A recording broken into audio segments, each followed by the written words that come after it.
6절 시작.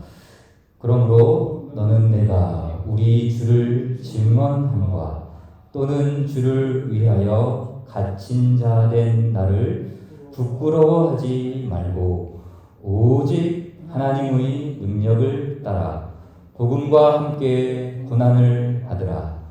하나님이 우리를 구원하사 거룩하신 소명으로 부르심은 우리의 행위대로 하심이 아니요 오직 자기의 뜻과 영원 전부터 그리스도 예수 안에서 우리에게 주신 은혜대로 하심이라.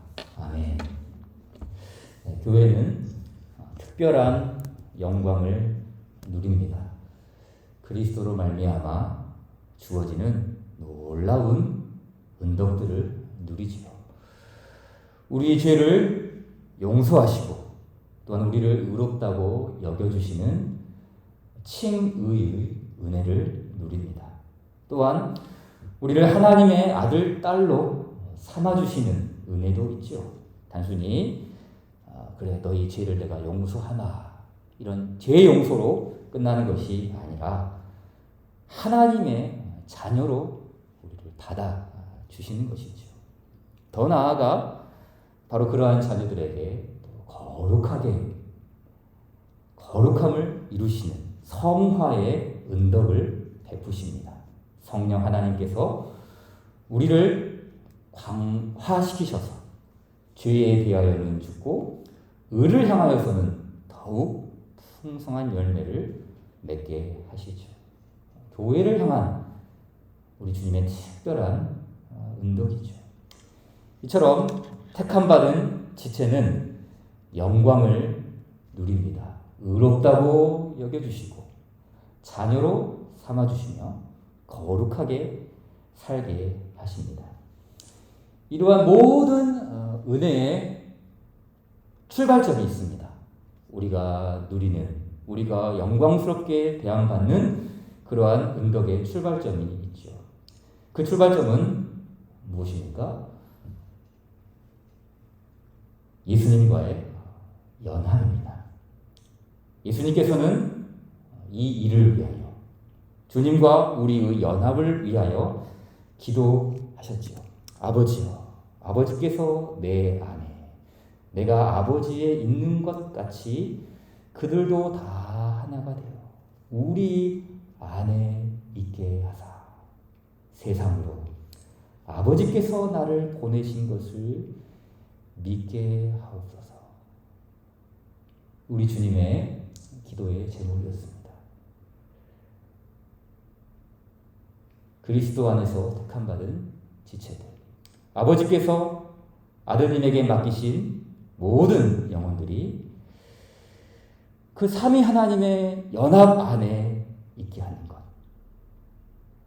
그것이 또한 세상으로 아버지께서 나를 보내신 것을 믿게 하는 그 근간을 이루는 주요한 가르침이었습니다. 이렇듯 예수님은 연합을 위하여 기도하였습니다. 그리고 그 기도로 끝나는 것이 아니라 주님은 그 주님의 기도의 내용을 이루셨습니다. 성부께서 성자에게 주신 자들을 하나도 잃어버리지 않고 예수님은 주님의 백성들과 연합을 이루셨습니다. 에베소서 2장 6절 7절 말씀이죠. 또 함께 일으키사 그리스도 예수 안에서 함께 하늘에 앉히시니 주님과의 하나의 연합입니다. 이는 그리스도 예수 안에서 우리에게 자비하심으로써 그 은혜의 지극히 풍성함을 오는 여러 세대에 나타내려 하십니다. 주님의 기도의 내용과 똑같습니다. 우리 안에 있게 하사 그들로 하여금 세상이 아버지께서 나를 보낸 것을 믿게 하옵소서. 세상이 그리스도를 믿는 것이 우리와 주님과의 연합. 에베소서의 가르침 역시 그 함께 하늘에 앉히시는 연합을 통해 오는 여러 세대에 나타내려 한다. 이 주님과의 연합이 얼마나 소중하고 귀하고 또한 교회를 세우는 일인 것인지를 나타내주고 있는 것이죠. 그렇기 때문에 우리 교리문답은 이 연합을 가르쳤습니다. 보이지 않는 교회의 지체들이 그리스도로 말미암아 누리는 아주 특별한 혜택은 무엇입니까? 보이지 않는 교회의 지체들은 그리스도로 말미암아 은혜와 영광 중에서 그리스도와의 연합과 교제를 누립니다. 이와 같이 보이지 않는 교회의 지체들, 이 택함받은 주님의 성도들은 그리스도와 한 몸이 됩니다. 그러므로 사람이 부모를 떠나 그의 아내와 합하여 그 둘이 한 육체가 될지니 이 비밀이 크도다. 나는 그리스도와 교회에 대하여 말하노라. 예수님과 우리와의 연합, 하나됨, 한 몸입니다. 한 몸, 하나됨입니다. 은혜와 영광 중에서 누리는 연합이었습니다. 먼 미래에 우리가 천국 가서 누리는 그런 연합이 아니라 남편과 아내가 결혼식을 통해 하나가 되듯이 우리가 그리스도와 함께 하나 되는 이 땅에서 실현되고 이루어지는 그 하나된 연합이죠. 자, 그렇다면 이제 궁금증이 생기죠. 그럼 이 연합이 이렇게 중요한 것이고 이렇게 귀한 것이라면 어떻게 연합을 우리가 이루게 됩니까? 연합. 어떤 사람들은 우리가 세례를 받을 때 연합이 이루어진다. 아니다. 어떤 사람들은 우리가 믿음을 갖게 되면 연합을 이루게 된다. 다 일리가 있는 말씀들이죠. 자, 그러나 우리 교리문답을 통해서 한번 배워보도록 하겠습니다. 자, 택함 받은 사람들은 그리스도와 어떻게 연합을 이루게 됩니까? 먼저 앞부분은 제가 읽겠습니다. 택함 받은 사람들이 그리스도와 연합하게 되는 것은 하나님의 은혜로 이루어지는 일인데, 자, 먼저는 은혜를 언급했죠. 이 은혜로 말미암아 그들은 그들의 머리이시자 남편이신 그리스도와 영적으로 그리고 신비하게 그러면서도 실제로 나뉠 수 없게 연합됩니다. 이 앞부분의 내용은 이제 이 그리스도와 연합하는 그 내용 전체적인 큰 그림을 그려줍니다. 그러나 또한 더 중요한 연합의 이 방식, 연합을 이루는 내용을 교리문답은 이렇게 가르쳐줍니다. 그리고 이는 그들이 효과적인 부르심을 받을 때에 이루어집니다. 그러니까 우리가 믿을 때에 혹은 우리가 세례를 받을 때에 성찬에 참여할 때에가 먼저가 아니라 효과적인 부르심을 받을 때에 우리는 그리스도와 연합하는, 그리스도와 하나가 되는 이 일이 이루어진다고 성경은 우리에게 가르쳐 주지요. 그렇기 때문에 이 효과적인 부르심을 우리가 잘 이해할 필요가 있습니다. 연합의 기초는 부르심. 주께서 우리를 부르심. 이 부르심에 근거하여서 연합이 시작되는 것이죠. 우리가 천국에 입성하거나 우리가 혹은 좀 거룩한 삶을 좀 이뤄낼 때, 뭔가를 좀 보여줄 때 이 연합이 이렇게 이루어지는 것이 아니라는 것이죠. 택하신 자들을 부르실 때 그 연합의 은혜가 우리를 기다리고 있다는 것이죠. 베드로전서 5장 10절은 이렇게 말합니다. 모든 은혜의 하나님 곧 그리스도 안에서 너희를 부르사 자기의 영원한 영광에 들어가게 하신 이가 잠깐 고난을 당한 너희를 친히 온전하게 하시며 굳건하게 하시며 강하게 하시며 터를 견고하게 하시리라. 부르심과 영원한 영광이 동떨어 있지 않습니다. 너희를 부르사 자기의 영원한 영광에 들어가게 하셨죠. 그러니까 이 부르심 그 속에 그리스도와 함께 하나 되는 이 영원한 영광에 들어가게 하시는 것이죠. 부르심 자체가 우리로 하여금 영광스러운 그 환대를 베풀어 주는 것이죠. 고린도전서 1장 9절의 말씀. 너희를 불러 그의 아들 예수 그리스도 우리 주와 더불어 교제하게 하시는 하나님은 미쁘시도다. 우리는 주와 더불어 교제합니다.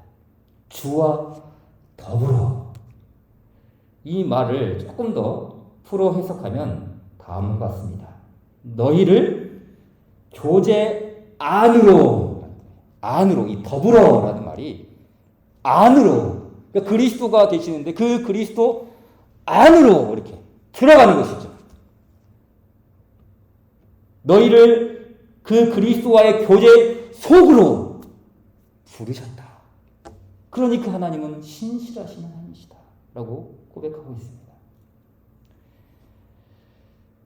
그러므로 이 주님의 부르심은 실패하지 않습니다. 부르신 그들을 의롭다 하시고 의롭다 하신 그들을 영화롭게 하시죠. 그래서 이러한 부르심을 효과적인 부르심이라고 합니다. 결코 실패하지 않으시는 주님의 부르심, 그 부르신 그들을 의롭게 하시고 거룩하게 하시고 영광스럽게 하시는 부르심이기에 이 부르심은 효과적인 부르심이라고 고백합니다. 자, 그렇다면 효과적인 부르심은 무엇인가요? 좀 길지만 천천히 한 문단씩 읽어보도록 하겠습니다. 시작. 효과적인 부르심이란 하나님께서 하나님의 전능하신 능력과 은혜로 이루시는 일입니다. 이것은 택함 받은 사람들에게 하나님께서 그들을 택하시도록 하나님의 마음을 움직이게 할 무엇이 있어서가 아니라 전적으로 하나님의 자유롭고 특별한 사랑 때문에 일어납니다.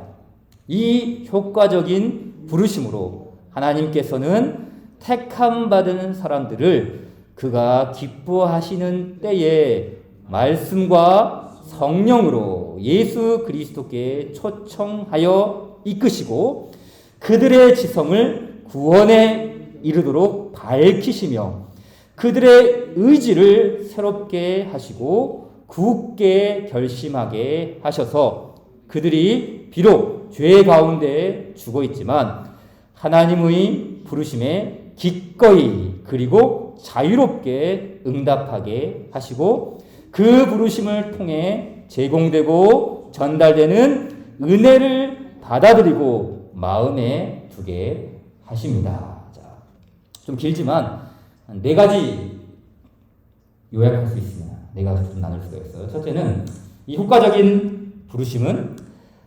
하나님의 은혜로만 진행된다는 것이죠. 우리는 이 효과적인 부르심에 단 1도 기여하는 바가 없습니다. 하나님이 우리를 구원하사 거룩하신 소명으로 부르심은 우리의 행위대로 하시리 아니요 오직 자기의 뜻과 영원 전부터 그리스도 예수 안에서 우리에게 주신 은혜대로 하심이라 라고 고백합니다.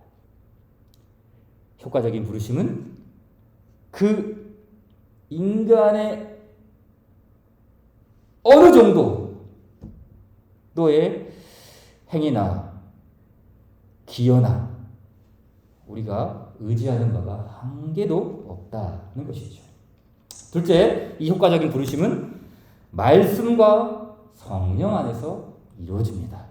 하나님께서 우리를 은혜로 부르시되 그냥 하늘에서 뚝 떨어지는 것이 아니라 항상 주의 복음의 말씀과 또 주의 성령을 보내주셔서 그리스도께로 우리를 이끌어 가시죠.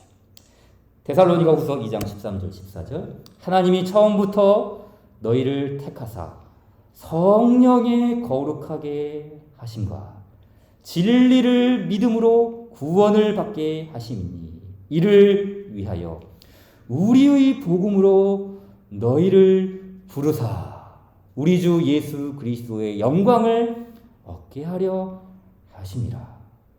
성령과 복음, 복음과 성령. 하나님께서 우리를 부르실 때에 복음이 먼저일 수도 있습니다.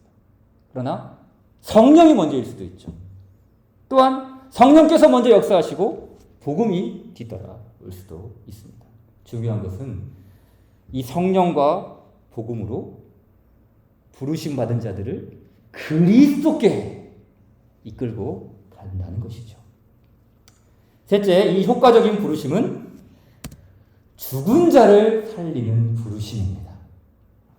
죽은 자를 살리신다, 죽은 자를 부르신다라고 했을 때 사실 죽은 자는 들을 수가 없습니다.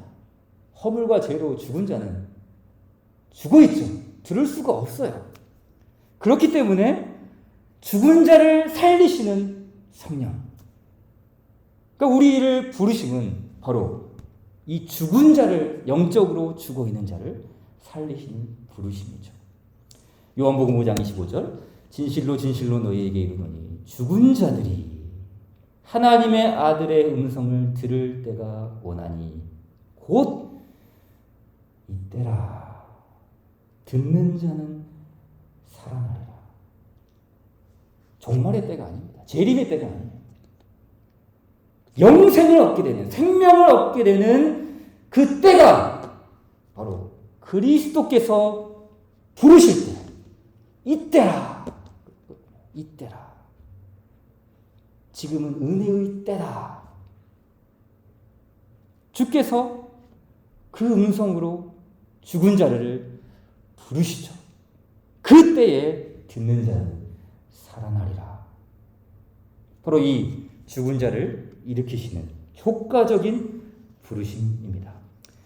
네 번째 이 효과적인 부르심의 특징은 우리로 하여금 이 부르심을 받아서 응답하게 하시죠.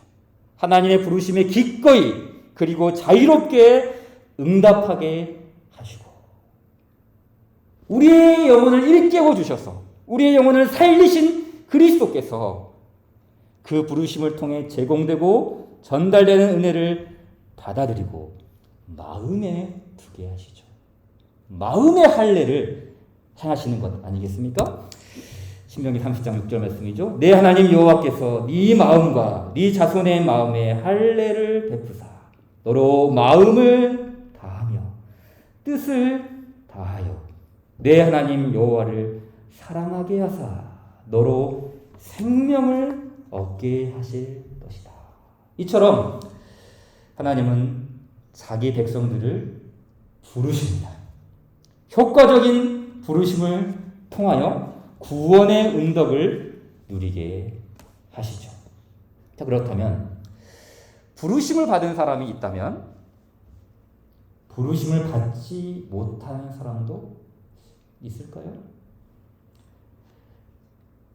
효과적인 부르심이 아니라 역효과 혹은 부르심이 작동되지 않는 사람도 있을까요? 성경은 분명 이런 사람들도 있다고 가르칩니다. 바울이 복음을 전할 때 그 말을 믿는 사람도 있고 믿지 아니하는 사람도 있어. 주의 복음의 사역자가 말씀을 증거하지 않습니까? 성령께서 함께 하시고 복음을 전하게 하셨습니다. 그럼 그 듣는 모든 사람들이 성령께서 함께 하시고 복음을 전하는데 효과적인 부르심으로 나아와야 할 텐데 다 그런 게 아니었어요. 그 말을 믿는 사람도 있고 믿지 아니하는 사람도 있더라. 정확히 두 부류로 나눠집니다. 믿는 사람, 믿지 않는 사람입니다. 무엇 때문입니까? 무엇 때문에 한쪽은 택함받은 사람이고 다른 한쪽은 택함받은 택함받지 못한 사람입니까? 단순히 이 믿는 사람은 택함받은 사람이기 때문에 믿었고, 믿지 않는 사람은 택함받지 않았기 때문에 믿지 않았다. 그렇게 말하면 답은 간단하죠. 그러나 우리는 그 과정을 보아야 합니다. 단지 믿는 사람은 택함받은 사람들께 믿었고, 믿지 않는 사람은 안 택함받았기에 비택자이기 때문에 믿지 않았다. 그렇게 단순하게 몰아가서는 안 된다는 것이죠. 사도행전 28장의 이 말씀을 좀 보십시오.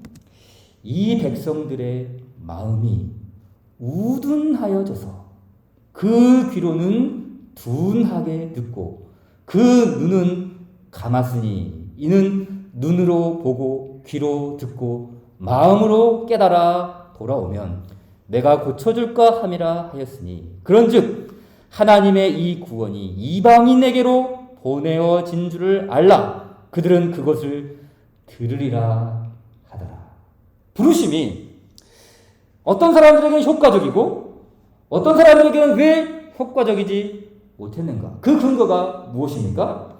단순히 택함 받지 못해서가 아닙니다. 그들의 마음이 우둔해졌습니다. 그래서 복음을 듣기는 들었지만 어떻게 들었습니까? 둔하게 들었습니다. 그들의 눈 역시 감아버렸습니다. 하나님이 나를 택해주지 않았기 때문이가 아닙니까? 이게 아니라는 것이죠. 하나님에게 문제가 있는 것이 아니라 자기 자신에게 문제가 있는 것이죠.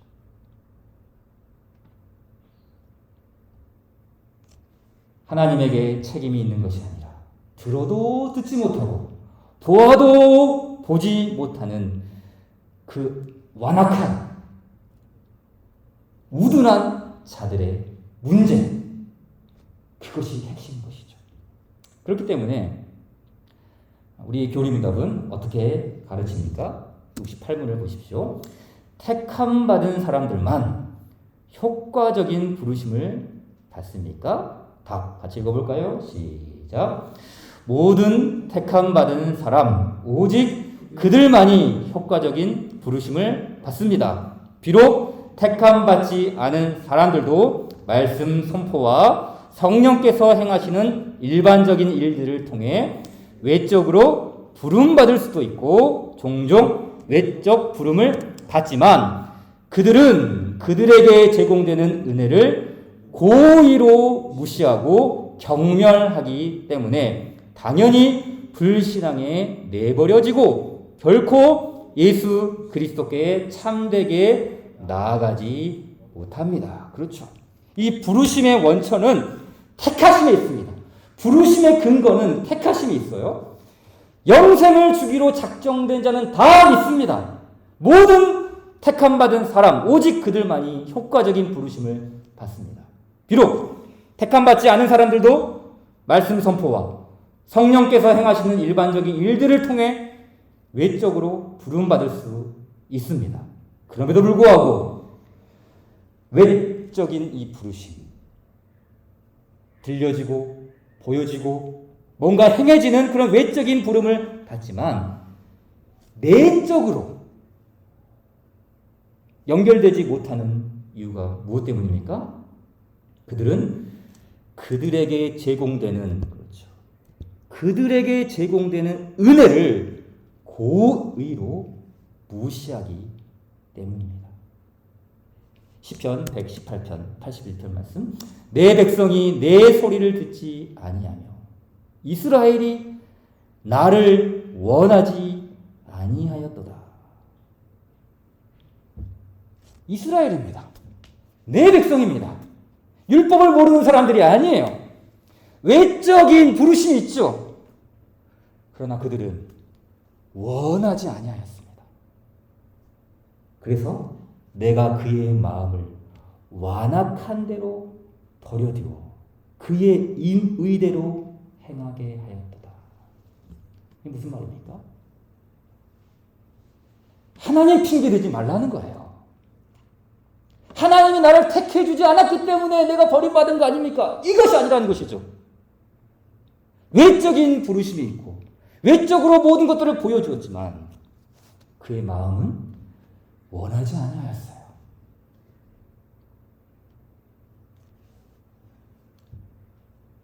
하나님은 그들의 무시함, 그들의 완고함, 그들의 성의 없음 이런 것들을 내버려 두실 뿐입니다.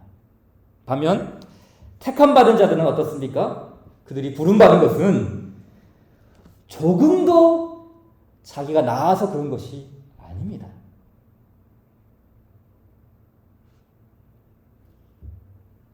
효과적인 부르심을 받지 못하는 자들은 그들에게 책임이 있어요.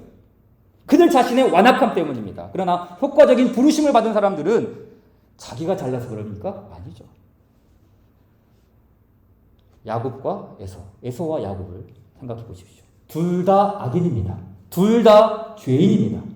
둘 다 나은 것이 없습니다. 그러나 에서가 아닌 야곱이 기쁨을 얻었습니다.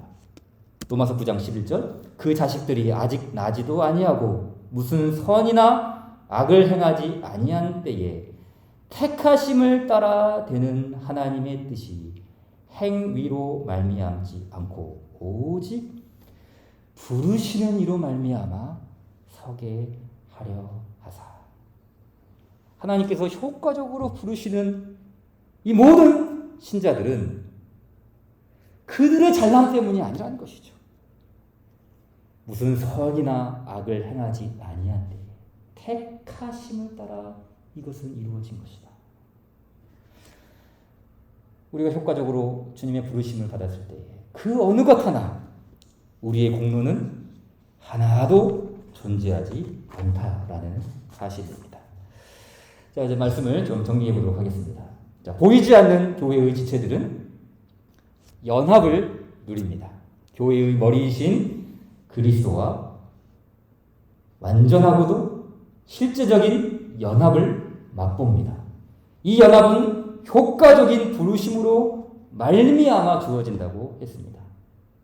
하나님의 전능하신 능력과 은혜만이 이 부르심을 유효하게 이루십니다. 이제 이 연합 안에서 이제 교회는 그리스도와 교제를 누립니다. 하나님께서 그 택함 받은 자들을 그리스도께로 인도하셔서 그리스도와 하나가 되게 하시죠. 근데 이 하나됨을 교제로 이루어 나갑니다. 이 교제라는 것은 단순히 우리가 뭐 커피 마시고 밥 먹고 뭐 그런 교제가 아니죠.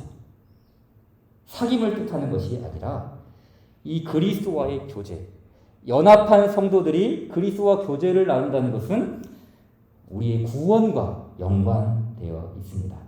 그러기에 예수님의 연합, 예수님과의 이 연합은 반드시 예수님과의 교제를 바라봅니다. 고린도전서 1장 30절 말씀, 너희는 하나님으로부터 나서 그리스도 예수 안에 있고, 연합이죠. 예수는 하나님으로부터 나와서 이제 우리에게 이 연합이 주는 교제가 무엇인지를 알려줍니다. 우리에게 지혜와 의로움과 거룩함과 구원이 되셨다. 우리는 그리스도 예수 안에 있습니다. 신비롭고도 영광스러운 연합입니다. 그러기에 이 예수님은 우리와 동떨어져 있는 분이 아닙니다.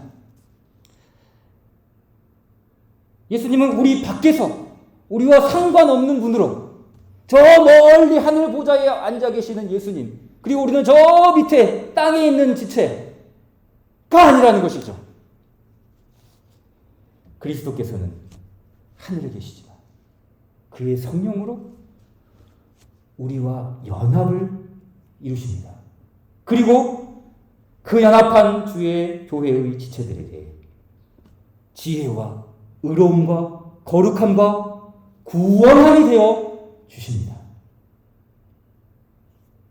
이것이 무엇입니까? 바로 그리스도와 나누는 교제. 69문을 보십시오.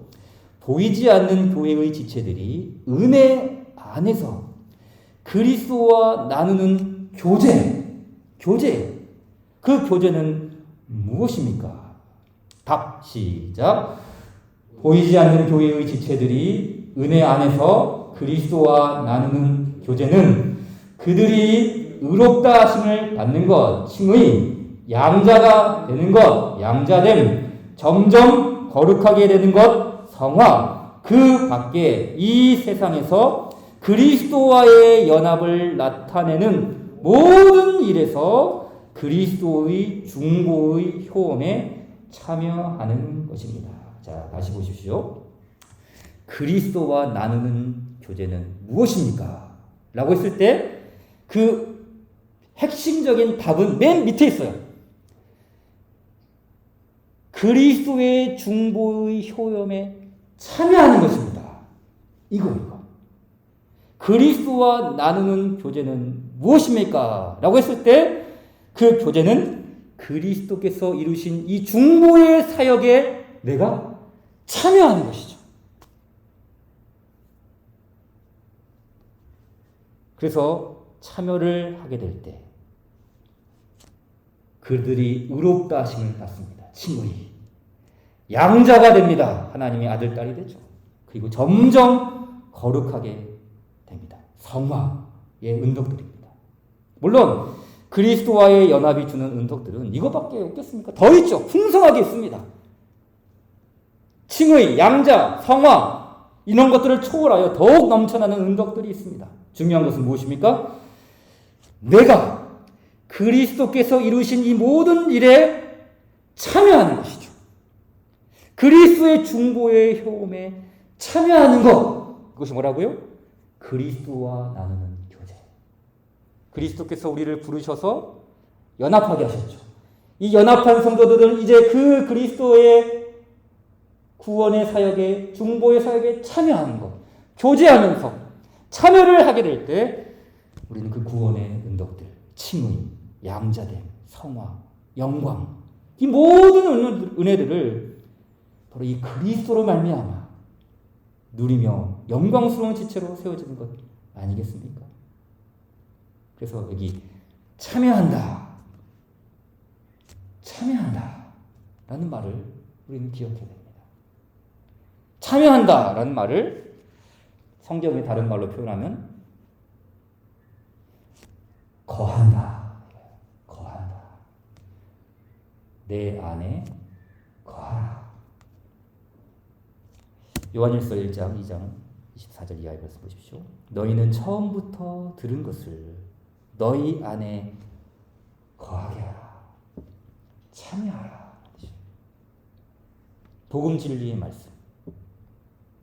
그 들은 것들을 너희 안에 거하게 하라. 처음부터 들은 것이 너희 안에 거하면 너희가 아들과 아버지 안에 거하리라. 연합, 그리스도와의 연합, 성령과 복음으로 우리를 부르신 그리스도께서 삼위 하나님과의 그 연합 속에 주님의 지체들을 부르시죠. 그리고 계속해서 거하게 합니다. 그 거함의 근원은 무엇인가? 그가 우리에게 약속하신 것은 이것이니 곧 영원한 생명이라. 그러니까 이 영원한 생명이라는 이 말씀을 요한일서에서는 무엇에 빗대어 가르쳐 줍니까? 거하라. 참여하라. 복음 안에 거하고 아버지 은혜 안에 그 거하는 것, 그리스도께서 이루신 구속의 은혜 안에 거하는 것, 참여하는 것, 이것이 바로 영원한 생명, 삼위 하나님과의 그 연합. 우리는 다 이해할 수 없지만 신비하고도 영광스러운 그 연합이 바로 영원한 생명이다. 영원한 생명이다 라고 가르쳐주죠. 그러니 우리는 이 복음 진리에 계속해서 거하고 참여하고 머물러야 합니다. 그리스도께서 이루신 이 중보의 사역에 거하는 것, 머무는 것, 참여하는 것, 거기에 삼위 하나님과의 연합이 무엇인지를 나타내 보여주고 있습니다. 그리고 거기에 영원한 생명이 무엇인지를 약속하고 있습니다. 자기 양들에게 생명을 주시되 더 풍성한 생명을 얻게 하시는 우리 주님의 중보 사역이 성령 안에서 더욱 힘있게 우리 안에 일어나기를 바랍니다. 279장입니다.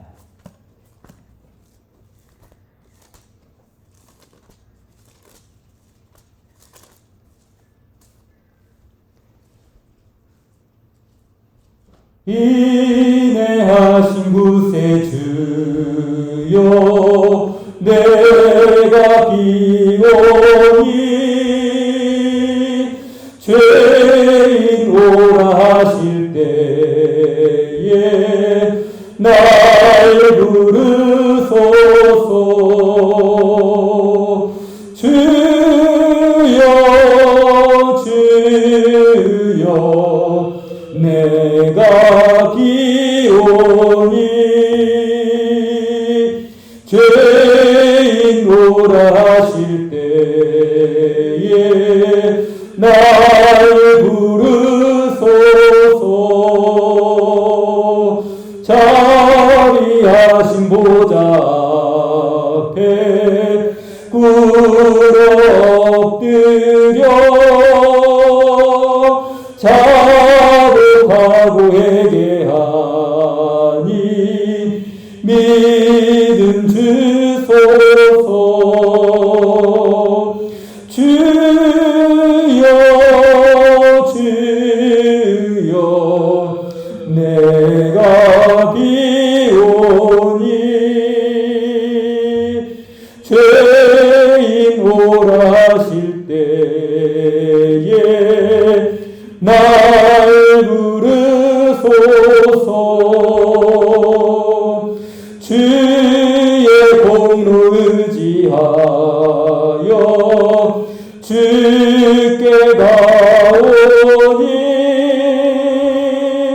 상한 마음을 고치시고 구원하소서.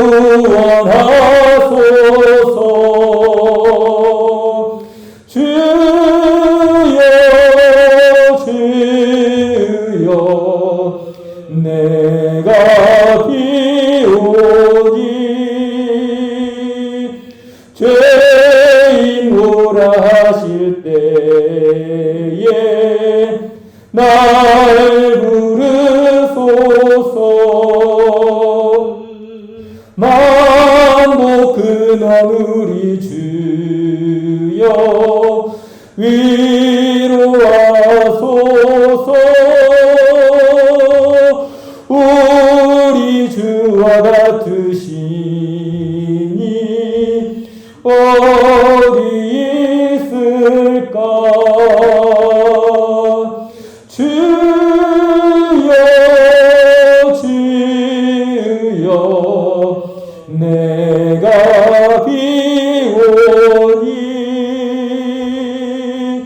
죄인 오라 하실 때에 날 부르소서.